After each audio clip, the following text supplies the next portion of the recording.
Et redémarrage de Carrión de los Condes par un temps glacial. Voilà, il fait encore -4, -5, je suis gelé. Je pointe à peine le nez dehors et je suis déjà gelé. J'en peux plus. Bon, aujourd'hui, 30 km à effectuer pour atteindre Moratinos. Et ouais, alors là, pour ceux qui font le pèlerinage en hiver, bon, d'une part, il fait super froid, surtout dans la Meseta, c'est la partie la plus froide d'Espagne, je crois. Donc, autant vous dire que le bivouac, par des températures comme ça, c'est légèrement compromis. Enfin, du moins, je vais attendre pour ma part que les températures remontent un petit peu. Et par contre, les albergues et les auberges, ça court, les auberges ouvertes, ça court pas les rues non plus, et il faut souvent faire des longues distances. C'est pour ça que je me coltine des 30, 35, 40 km tous les jours. Et ce soir, bon, impossible de rester de nuit dans cette auberge. Là, il faudra que je vous raconte l'histoire, mais enfin bon, c'est une communauté de sœurs en fait qui tiennent cette auberge.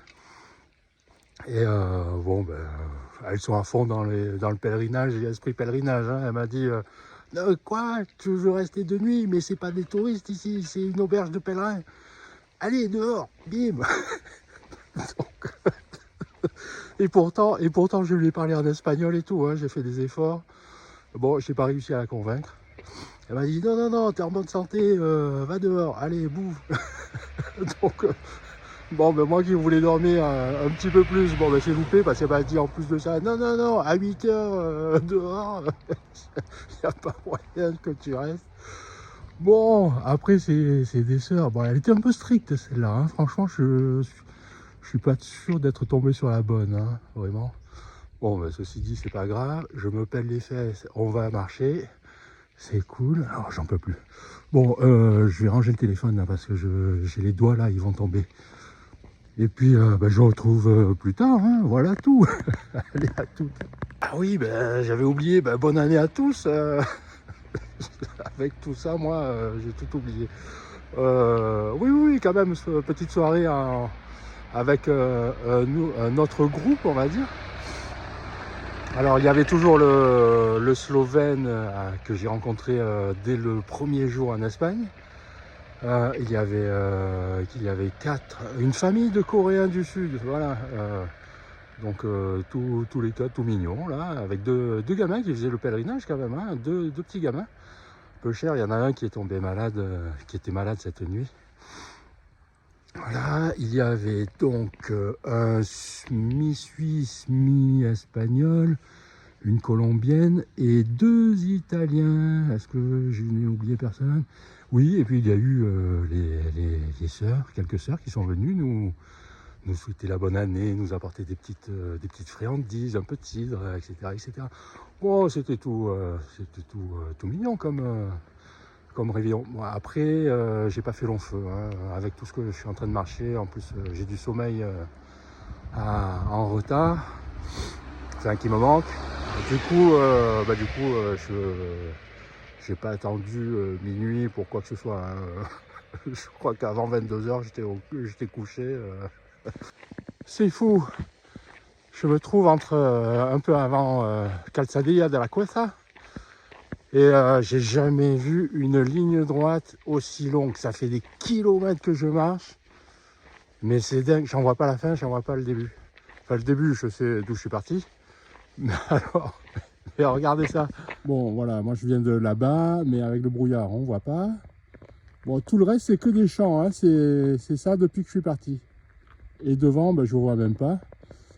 Mais j'ai checké sur la carte, c'est droit, mais c'est une ligne droite, mais elle n'en finit pas. Après, c'est plat. Pour ceux qui aiment bien, c'est vrai que ça va. On peut marcher tranquille. Il n'y a même pas besoin de regarder où on pose les pieds. De toute façon, c'est une grande piste. Bon, mais ça, c'est le côté un peu sympa. Faut faire gaffe quand même à ces petits trous pour ceux qui mettent des chaussures basses. Hein. Voilà, bim, on regarde pas et hop, une cheville qui part. Et tout le tour, c'est ça. Voilà. Il y a que ça. Ah ben tiens, il y a des tables là, je l'avais pas vu. Et bah, tout est gelé parce qu'il fait, voilà, il doit faire -4. Je suis mort de froid là. Et cette ligne droite qui en finit plus, mais c'est fou, j'ai jamais, je vous dis, j'ai jamais vu une ligne droite aussi longue. J'ai pas fait un seul virage depuis que je suis parti. Bon ben voilà. Calzadilla de la Cuesta dans quelques kilomètres. Waouh, tout est gelé. C'est très joli comme paysage, je trouve. Tout la moindre chose est gelée. Là, énorme champ de tournesol, mais immense. Ça rappelle quelqu'un, celui-là. Vraiment pas, tout est gelé. Hein. Regardez ça. Vous avez vu ce paysage-là de gel? Ah non, ouais, je trouve ça beau. Hein. Vraiment, je me répète, mais je trouve ça vraiment très beau. Voilà.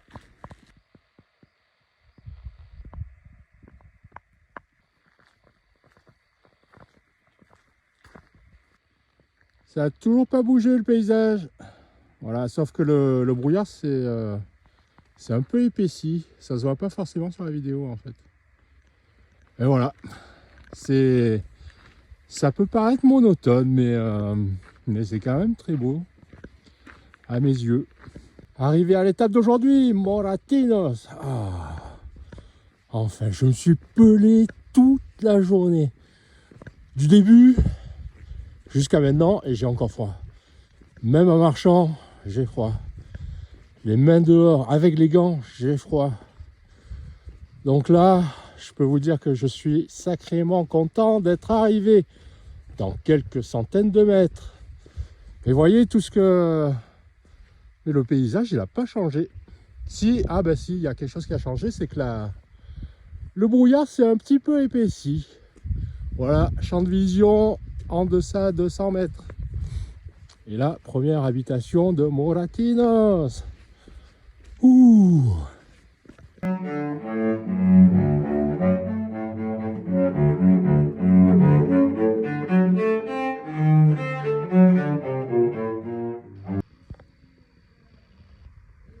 C'est reparti pour une nouvelle journée depuis Moratinos. Super auberge, elle était tout ce qu'il y a de plus confortable parce que très chaude. D'ailleurs, j'ai eu un peu trop chaud cette nuit. Donc aujourd'hui, programme du jour, un peu de balade, une petite balade matinale puisque je vais en fait faire un petit stop à Sahagún qui se trouve à 10 km. Donc j'en ai pour aller, on va dire 2h30. Et donc ça va me permettre de prendre un petit peu de repos aujourd'hui. Finalement, je vais pas faire de pause demain à Sahagún. J'ai décidé en fait de poursuivre la route demain jusqu'à un village qui s'appelle Villa Marco, qui se trouve donc à 23 ou 25 km de Sahagún. Ça sera une petite étape également, enfin petite étape moyenne, une moyenne étape on va dire. Mais ça va m'avancer pour arriver à Léon. Et d'ici 3 jours, le 3e jour, donc j'atteindrai Léon. Léon, ville où je ferai cette fois-ci, enfin si c'est possible, je prendrai un jour off. Voilà, une petite pause à Léon, parce que Léon c'est quand même une ville animée, très grande, et en fait ça va marquer un peu la dernière ligne droite jusqu'à Santiago, puisqu'il devrait rester un peu moins de 300 km de Léon à Santiago. Donc ouais, ça va être... bon, déjà c'est la fin de la Meseta. Et vous savez, cette partie toute plate dans laquelle je me trouve actuellement. C'est tout plat, c'est tout... Il n'y a que des champs et il n'y a rien. Mais c'est non moins intéressant à faire à pied. Voilà, ça permet des tas de trucs. Voilà. Donc voilà, résumé de la situation. 10 km aujourd'hui, 23-25 demain. Et dernier jour pour atteindre Léon, à peu près 33-35 km. Mais bon, maintenant je sais que ça se fait puisque j'ai pas arrêté de le faire jusqu'à présent. Voilà, donc la grande pause, ça attendra 3 jours. Et là, ça va être cool. Là. Juste 10 km aujourd'hui. Je suis arrivé, je vais me poser. Et ouais, je vais... repos. Allez, à tout. Ah, une chose qui est pas mal aujourd'hui, c'est que les températures sont remontées. Il fait plus -4, il fait -2. Voilà, c'était la petite bonne nouvelle du matin. Pas de doute, je suis encore sur la Meseta. Tout est gelé, il n'y a que des champs et plein de brouillard. Bon, certains trouveront ça un peu monotone, mais c'est la Meseta, c'est bien aussi, c'est bien. Ça permet en fait, de décompresser l'esprit, je crois. Puisqu'on n'a pas trop... bon, on se met, c'est simple, hein, les pistes sont belles, tout ça. Donc on se met en pilotage automatique, on se laisse aller sur le chemin. De toute façon, il y a pas d'embranchement, il y a rien à faire. Hein. Vous appuyez sur le bouton, vous vous laissez porter par le chemin. Et vous pouvez vaquer à vos pensées du jour, de la semaine, de l'année, tout ce que vous voudrez. Voilà, et surtout quand il y a du brouillard. Alors là, pour le coup, il n'y a même pas grand-chose à voir. Donc, on peut vraiment y aller, comme on dit, les yeux fermés. Oh, je trouve cette maison super jolie. C'est peut-être parce que je sais pas. Elle dénote par rapport au reste, je sais pas. Elle est mignonne, non? Elle est en briquette et ça doit être du torchis, peut-être, un truc comme ça. Une très jolie auberge à Sahagún, l'étape où je m'arrête aujourd'hui, comme je vous avais dit, pour pouvoir me faire une petite pause là, de l'après-midi et de toute la nuit, ce qui va me permettre de... Cette fois, je vais me coucher très tôt. Et ça me fera une bonne pause, en fait. Et regardez cette auberge, mais elle est magnifique. Ils ont en fait réhabilité une partie de l'église, bon, réfection de la toiture, tout ça. Tout est en bois, c'est tout chaleureux, tout ça. Et voilà, ça fait des cabines de quelques lits. Donc là, comme nous sommes en hiver, je peux vous dire que voilà, là je suis seul là. Il a le compagnon Carson allemand qui entretient une relation très intime avec son violoncelle. Il adore jouer comme ça, mais il se produit très rarement. Il m'a dit qu'il se produisait très rarement en public ou quoi que ce soit. Il joue pour lui-même en fait, voilà, quelquefois dans des endroits, de type église, des choses comme ça. Donc voilà. Donc c'était petit aperçu de cette magnifique auberge de Sahagún. Là, l'auberge de pèlerins de Cluny à Sahagún. C'est absolument génial d'avoir pu de réhabiliter cet espace. Alors je crois que ça fait office de tourisme et auberge de pèlerins.